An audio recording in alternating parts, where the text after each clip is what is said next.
Prime Minister Narendra Modi is on a two-day visit to France. He arrived in Paris earlier today and received a red carpet welcome at the airport from the French Prime Minister, complete with a guard of honor.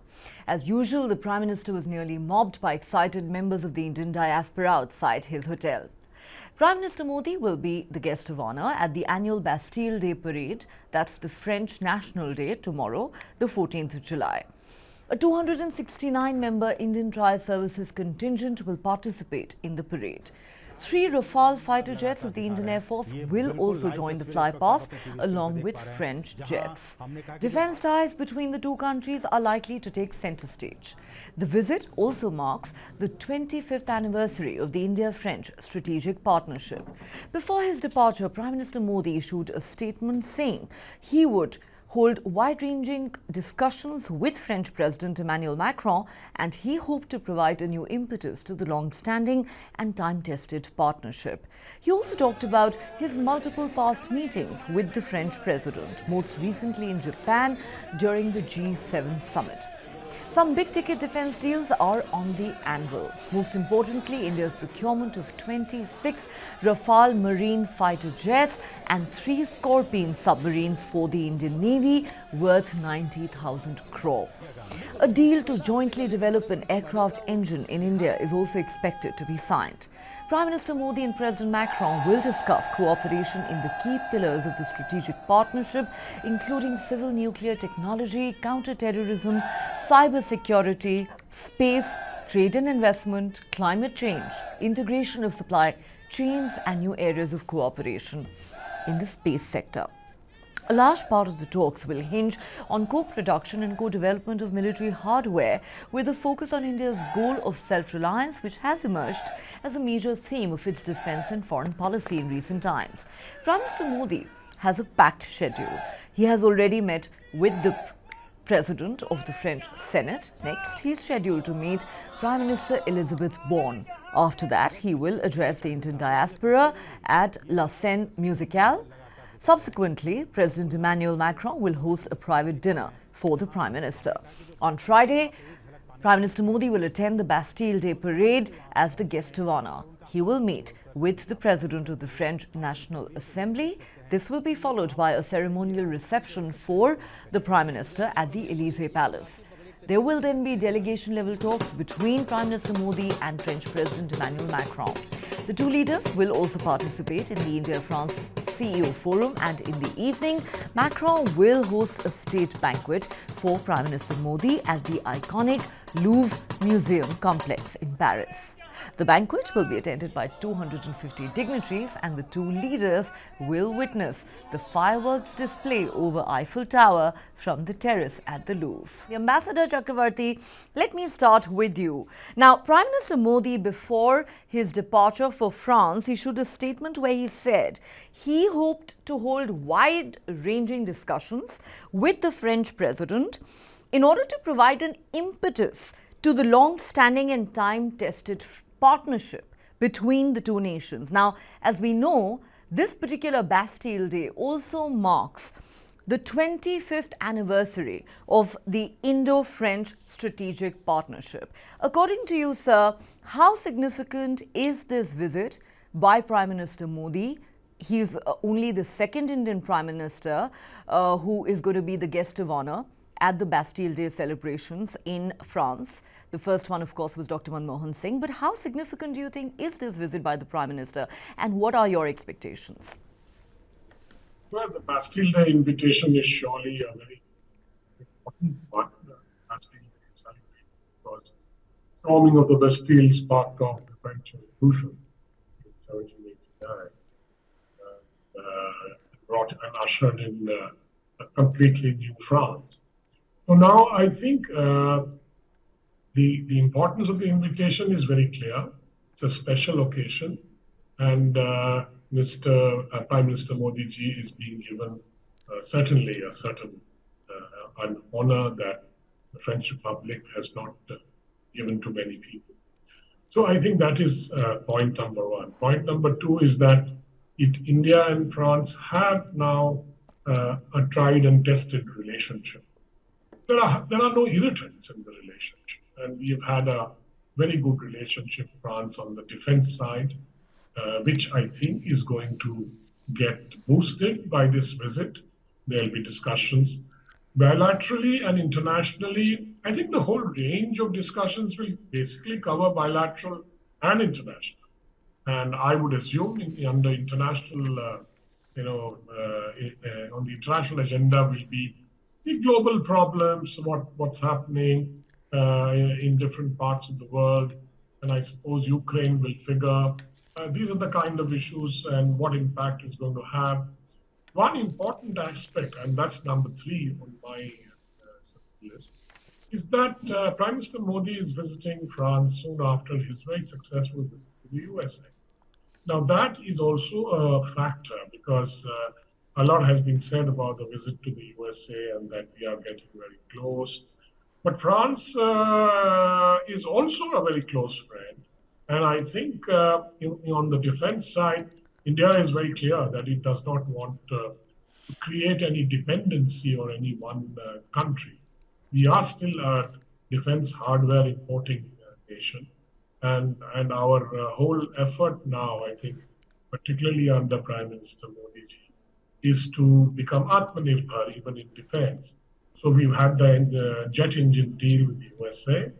And now I think we are looking for other, basically technology transfer, both outright buying and technology transfer. The Rafale, for example, has been mentioned. It's a tried and tested aircraft. I think our defense people are quite happy with it. And we need more Rafale, the sea version of it, the aircraft version of it for our 2 aircraft carriers. So I think this it will lead to other. I think there may be some other defense items that, particularly submarines, which is a very important arm of the Indian Navy, and it gives its deterrent value is very high. Submarines, and given that Pakistan and China are putting into sea a lot of submarines, we need the submarines for our own deterrence purposes against a hostile country like Pakistan and not so hostile, but still hostile country like China. So I think in the Indian Ocean and others, the submarines play a very vital role as a deterrent platform. And I think that will be a very important acquisition. Most certainly. And, it is widely expected that defense ties are going to take center stage during this visit. Like you mentioned, whether it is the expected deal on Rafale Marine fighter jets or Scorpion submarines or even technology transfer. Before we discuss that in greater detail with the Rear Admiral Ambassador, let me ask you this question. As you said, the 2 leaders, when they meet, are going to talk about bilateral issues and, of course, they're going to discuss global issues. Ukraine will inevitably come up in these talks. Now, it is well known that there is a strategic divergence between India and the West on how the 2 sides perceive the Ukraine war and Russia's role in it. But at the same time, there seems to be an understanding of India's position. In fact, the French ambassador to India recently said that despite the divergence of views, France's approach is not to preach or to try to put pressure. The 2 sides are expected to essentially take stock of each other's position. How do you think that is likely to pan out? When you say the West, it's not a monolithic entity. Different countries behave differently. They have their common positions on certain issues. And I think France, which, like India, values its strategic autonomy a lot. And France does not agree with NATO and the US from time to time. And even on China, I don't think France is in agreement with the USA. Hence, I think France usually sort of follows a pretty independent line. And that is something that it shares with. So I think it's important to note that France and India share what we all call strategic autonomy sort of policies.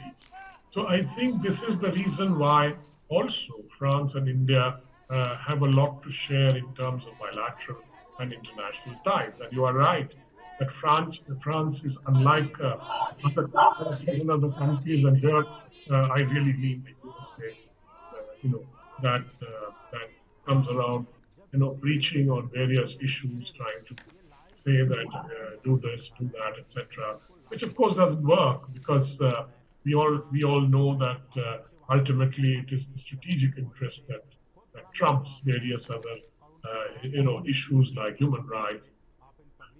So I think, but France has another advantage that it can do it because the EU deals with things like human rights, so it doesn't have to deal with it directly. So that we have a dialogue with the EU on human rights for many years. So I think there we have a free and fair exchange. They raise their issues, we raise their issues. So I think that's the difference between how France behaves and how other Western. Certainly. In fact, even if you look at it historically, France was one of the few countries that, in a sense, stood by India after its nuclear test of 1998 and was opposed to the sanctions that were imposed on India. Rear Admiral Kapil Gupta, let me come to you now. As has been pointed out by almost everyone, some key defense deals are likely to, sort of dominate the agenda over the next 2 days. Uppermost in everyone's mind is, of course, the deal for 26 Rafale marine fighter jets, 3 additional Scorpion submarines, and transfer of technology and joint manufacture of aircraft engine here in India. And these deals are likely to cost something in the region of 90,000 crore. How significant do you think these defense deals are, with, of course, Atmanirbharta or self-reliance being the leitmotif? How significant do you think it is likely to be for the Indian Navy? See, for all the 3 items that are being listed for the discussions and likely to be concluded, since they have already been cleared by the DAC, all the 3 items are critical. We have built an aircraft carrier. We've got a large sea area of responsibility. We need an aircraft carrier with its aircraft. We don't have the aircraft. The aircraft is still 10, 12 years away, the one that will be made in India. And therefore, to bridge this gap, we need an aircraft, and the aircraft that has been chosen is the marine version of the Rafale. Now, Indian Navy did a very diligent examination of the 2 aircraft that were available, and they came to the conclusion that the Rafale M meets the Navy's requirement. The numbers identified is 26, which is 4 trainers and 22 aircraft, most of which will embark on the aircraft carrier. So that is a very essential deal because, as you know, that last year the aircraft carrier got commissioned. It has done its trials. It has been inducted into the Indian Navy, but it has no aircraft. So therefore, this is very critical, and the Rafale deal will meet this requirement. As far as the submarines are concerned, I'll go back a little in history. We bought 4 HDW submarines in the late 80s. The deal was that we'll buy 2 off the shelf and 2 will be built in India. The idea was that these submarines, once they are built in India, we will get the technology, we'll get the expertise, and then as you have in the car assembly line, you will kind of have an assembly line, if I can use that word, to build further submarines. That never happened because, for various reasons, the HDW did not follow up with another lot of submarines. So now, when we were building the Scorpions, the last Scorpion is now likely to be commissioned very shortly, and again the line will dry up. Again, the problem that will come up is that the expertise gained will be lost. So therefore, it was very essential that that line is kept going. The new Scorpions will be upgraded versions. They will have better facilities, they will have better equipment, better capabilities, and they'll be built in India. That is one reason. The other reason is that for long, the prospective plan of the Navy has been to have a large submarine force, somewhere in the tune of around 24 submarines. We've never been able to catch up with that figure. We got, as I said, we got a vast sea area. We got to keep it under surveillance. We got to keep it under, our ships and aircraft and submarines have to be deployed, and we need that kind of force. If we don't have, then we are falling behind year by year, and therefore these 3 submarines will bridge the gap that is there in the existing plans and the future submarine program that is likely to be approved in the next couple of maybe months or a year. In fact, okay, go ahead, sir. Sorry. Please complete your point. Please complete your point. As far as the engines are concerned, we've been struggling for many years to develop an engine for our Indian developed aircraft, and that has not happened. We've been lagging behind in that, and therefore we needed the technology, and the French are ready to share technology, develop an engine which will meet the Indian criteria. It is not an engine that you are buying off the shelf.